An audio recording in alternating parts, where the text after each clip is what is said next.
Parole de Dieu quotidienne. Quand Dieu est venu sur la terre, il n'était pas du monde, et il n'est pas devenu chair pour jouir du monde. L'endroit où travailler révélerait le mieux son tempérament, et ce qui serait le plus signifiant est l'endroit où il est né. Qu'il s'agisse d'un pays saint ou souillé, ou peu importe où il travaille, il est saint. Tout dans le monde a été créé par lui, mais tout a été corrompu par Satan. Cependant, toutes les choses lui appartiennent toujours. Elles sont toutes entre ses mains. Il vient dans un pays souillé et y travaille afin de révéler sa sainteté. Il le fait seulement pour le bien de son œuvre, c'est-à-dire qu'il endure une grande humiliation pour accomplir une telle œuvre, afin de sauver les gens de ce pays souillé. C'est fait afin de rendre témoignage pour le bien de toute l'humanité. Ce qu'une telle œuvre montre aux gens, c'est la justice de Dieu. Et elle est plus en mesure d'afficher la suprématie de Dieu. Sa grandeur et sa droiture sont manifestées dans le salut d'un groupe de gens abjects que les autres dédaignent. Qu'il soit né dans un pays souillé ne prouve nullement qu'il soit abject.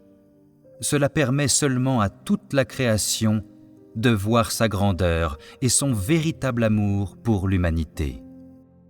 Plus il le fait, plus cela révèle son amour pur, son amour sans faille pour l'homme.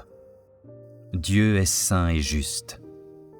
Même s'il est né dans un pays souillé, et même s'il vit avec des gens qui sont pleins de souillures, tout comme Jésus a vécu avec les pécheurs à l'ère de la grâce, toute parcelle de son œuvre n'est-elle pas accomplie pour la survie de toute l'humanité ? N'est-ce pas complètement pour que l'humanité puisse gagner un grand salut ? Il y a 2000 ans, il a vécu avec des pécheurs pendant un certain nombre d'années. C'était pour la rédemption. Aujourd'hui, il vit avec un groupe de gens souillés et abjects. C'est pour le salut. Toute son œuvre n'est-elle pas pour ces humains que vous êtes ? Si ce n'était pour sauver l'humanité, pourquoi aurait-il vécu et souffert avec les pécheurs pendant tant d'années après être né dans une mangeoire ? Et s'il ne s'agissait pas de sauver l'humanité, pourquoi viendrait-il dans la chair une seconde fois, naître dans ce pays où les démons conglomèrent et vivre avec ces gens profondément corrompus par Satan ? Dieu n'est-il pas fidèle ? Quelle partie de son œuvre n'a pas été faite pour l'humanité ? Quelle partie n'a pas été faite pour votre destinée ? Dieu est saint. C'est immuable. Il n'est pas pollué par la souillure, bien qu'il soit venu dans un pays souillé. Tout cela peut seulement signifier que l'amour de Dieu pour l'humanité est extrêmement désintéressé et que la souffrance et l'humiliation qu'il endure sont extrêmement grandes. Ne connaissez-vous pas l'ampleur de l'humiliation qu'il endure pour vous tous et pour votre destinée ? Plutôt que de sauver les gens extraordinaires ou les fils de familles riches et puissantes, il se fait le devoir de sauver ceux qui sont abjects et regardés de haut. Tout cela n'est-il pas sa sainteté ? Tout cela n'est-il pas sa justice ? Il préférerait naître dans un pays souillé et souffrir toutes sortes d'humiliations pour la survie de toute l'humanité.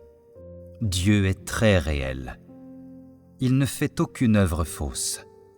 Toutes les étapes de son œuvre n'ont-elles pas été faites d'une manière si pratique ?